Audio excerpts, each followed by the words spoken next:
Every anime genre explained in 12 minutes. Let's go.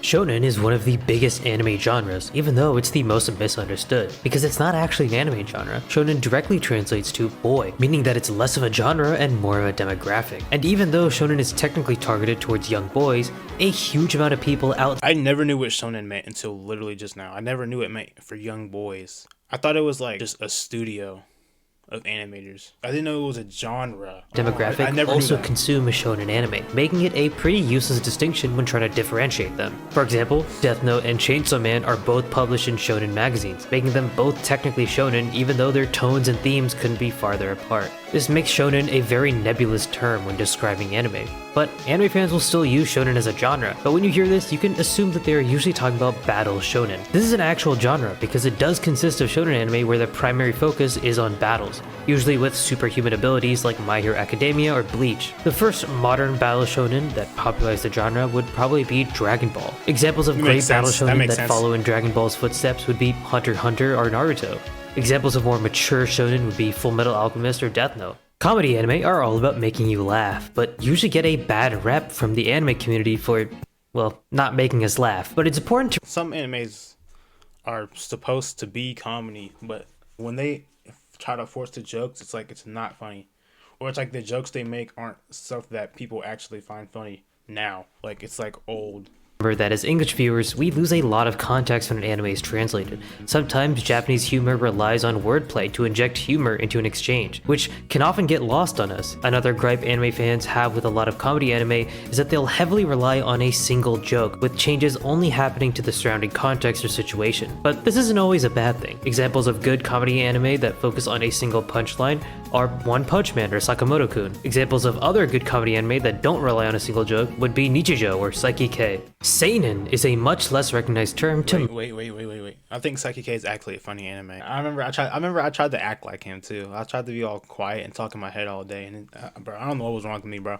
When I was a freshman, bro, I just was trying to be everyone but myself. casual anime viewers, but it essentially just translates to youth, as in it is targeted towards young adults. Specifically, Wait, I even had a phase where I was trying to act like Gyu from Demon Slayer because I thought he was so cool, so I tried to act like him, and that didn't work out. adult males. Seinen is again not a genre, but instead a demographic. An easy way to tell if a manga is published in a seinen magazine is if they directly use the word young.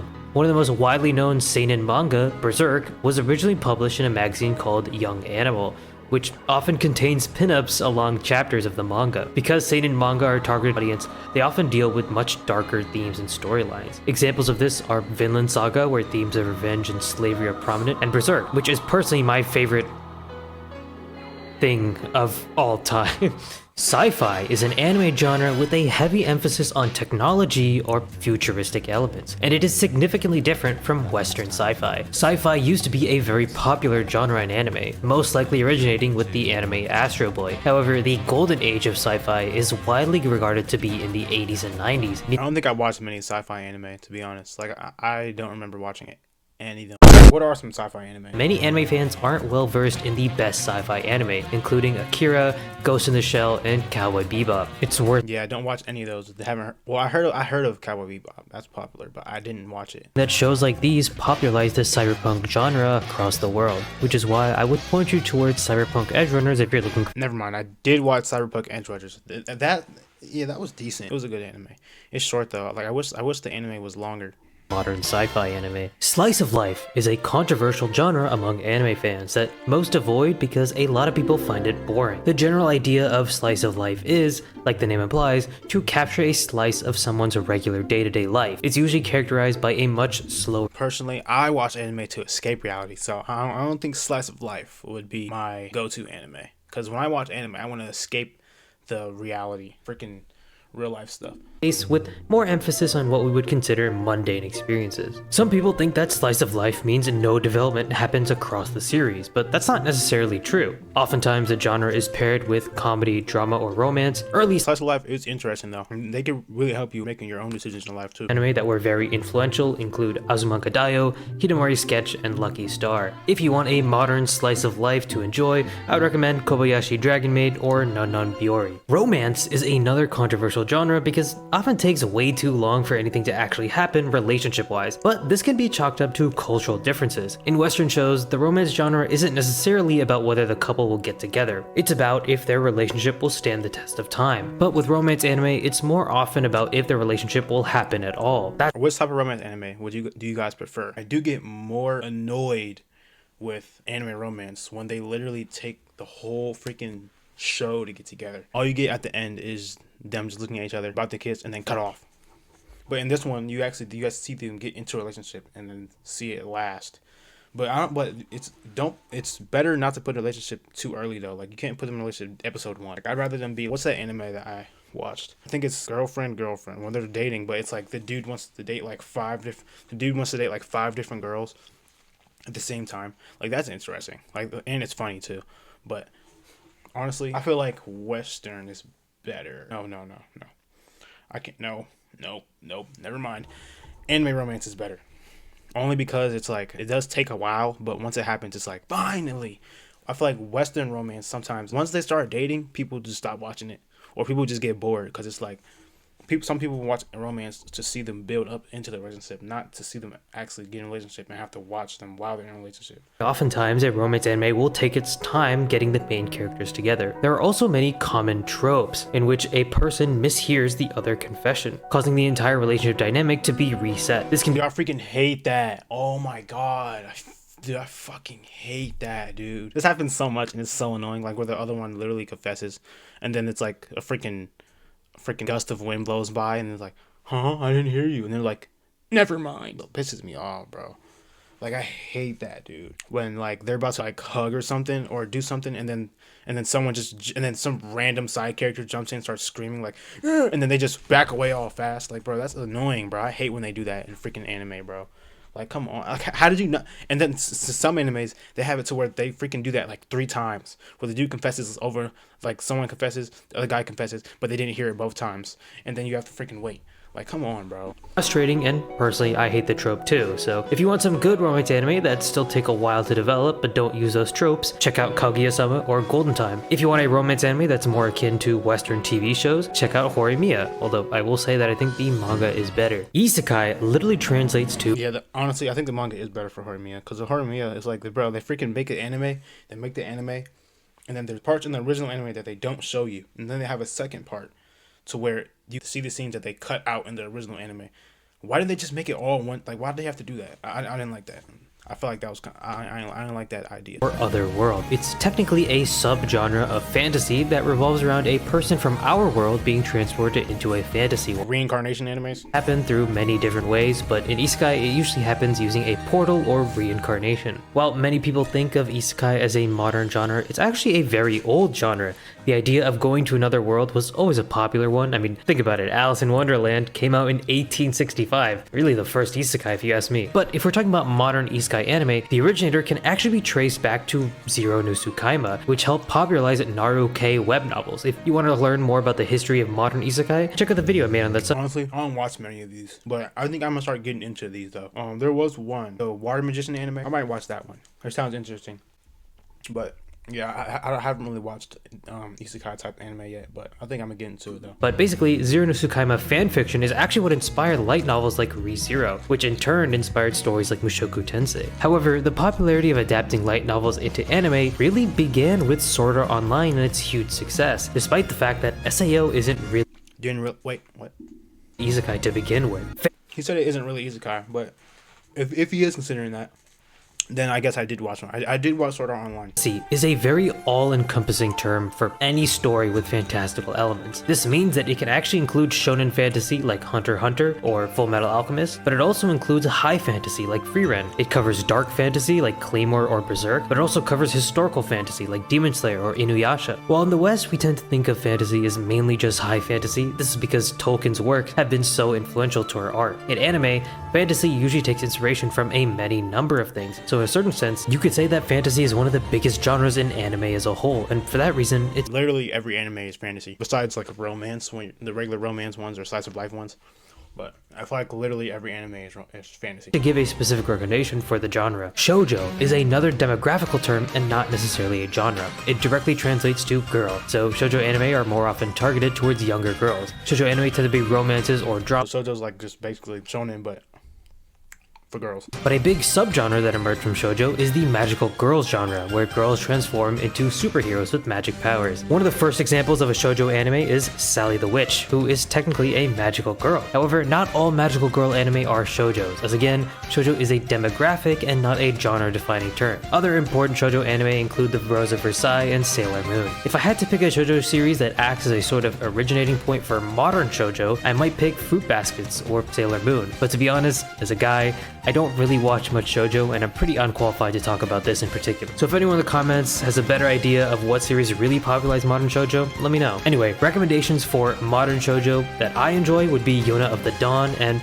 My Next Life as a Villainess, which is actually a new subgenre of isekai that involves someone entering the world of a dating sim for women, but as the villain. I also suspect that this villainess subgenre will continue to grow. Josei is another demographical term, but it translates to woman, meaning that most josei anime are targeted towards adult women. However, like shonen and seinen, the lines between shoujo and josei are very blurry. In fact, the thumbnail for this video uses Nana as a josei anime, but Nana is actually a shoujo anime because it was published in a shoujo magazine. Now, the reason I still put in the thumbnail is because I haven't actually watched any major What the josei hell is that? What the fuck is that? Why is it showing that shit? I don't want to see that. anime, and this is the only mature shoujo anime I've tried. That being said, I can't give any great recommendations, so I'm just using my anime list So it's just not a very popular genre at all. It's just there.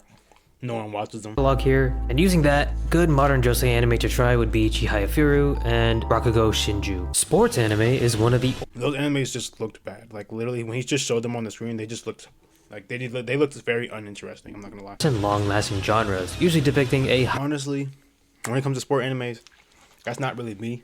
They are popular though. They have good fan bases, like the Haikyuu, Blue Lock, and then Kuroko Basketball.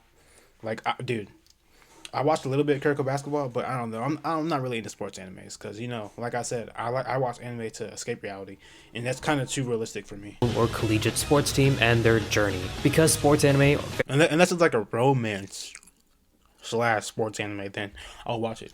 But if it's just sports, nah. widely based on the sport itself, they are all pretty different, but if I were to point to a show that exemplifies modern sports anime, it would be Slam Dunk. The Slam Dunk manga single-handedly increased the popularity of basketball across Japan, and in the same vein, Haikyuu has done the same for men's volleyball across Japan. These are examples of more realistic sports anime though, and it's worth noting that there are more unrealistic sports anime where characters border on the line of superhuman. Prince of Tennis and Kuroko no Basket are good examples of shows like this, where characters are pulling off insane moves that aren't usually possible. If you want a good modern sports anime, I would personally recommend Blue Block, although I think the manga is better. Ecchi is a slang term in the Japanese language that means Goon. things in different contexts. Goon. It can be an action meaning sexy, dirty, or naughty. It can be a verb meaning to have sex, and it can even be a noun where someone is basically a pervert. Ecchi as a genre is characterized by hypersexual Oh my god, moments dude, I'm gonna, bro. often dubbed positions. Although shows can have a little bit of fan service and not be an ecchi, when a show TOS. these scenes to the viewer or places emphasis on the sexual themes in the show, it qualifies as an ecchi. Now, it's worth noting that ecchi isn't really a genre you'll find on its own, because if you only wanted sexual content in a show, then, well, you might as well watch hentai. I was just about to say that. Bro. Yeah, bro. If you want to find something like that, bro, you might as well just go watch that, bro. Like, Guys, come on, I just bro. got these brand new headphones. Mecha is a very old sub That was literally a young kid watching that. robots. A big reason that it's gotten so popular is because I don't really watch many mecha anime either. It's not that it's realistic. It's just like I don't like battles with technology. I like powers.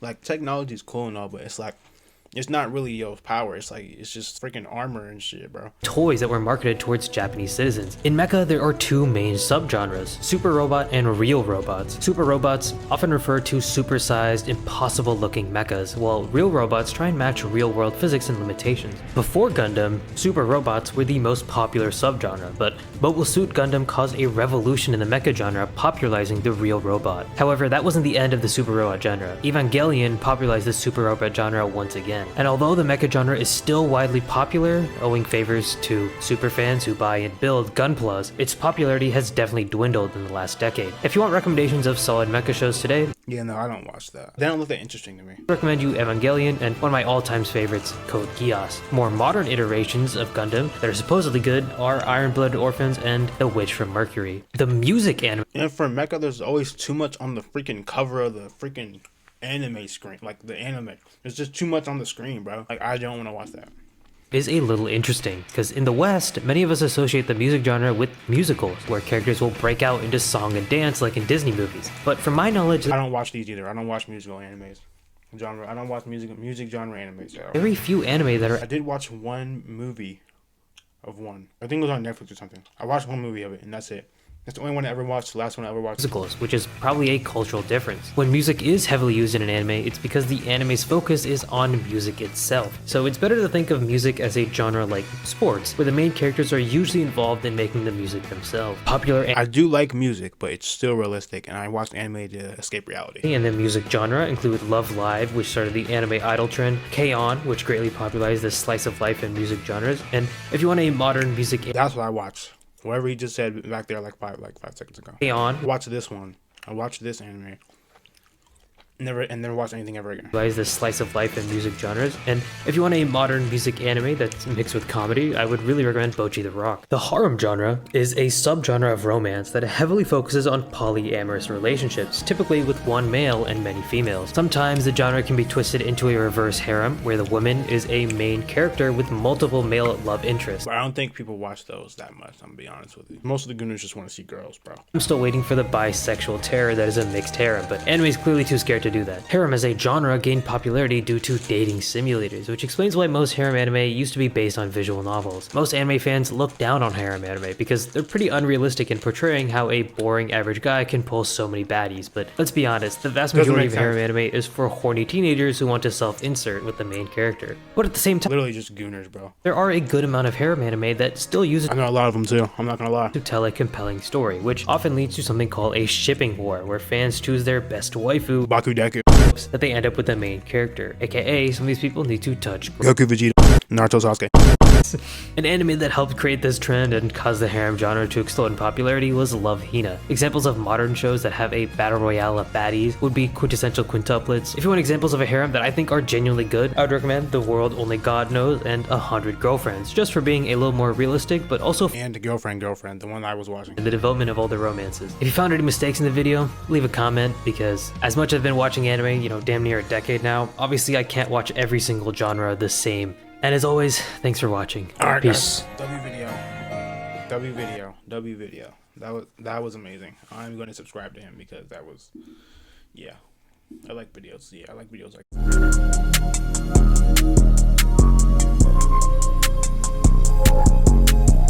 Let me out of here, I'm dying here, I'm drowning here. Let me out of here, I'm trying here, I'm fighting here. Just give me a break, I'm alone here, nobody here, it's dark in here. I can't seem to breathe.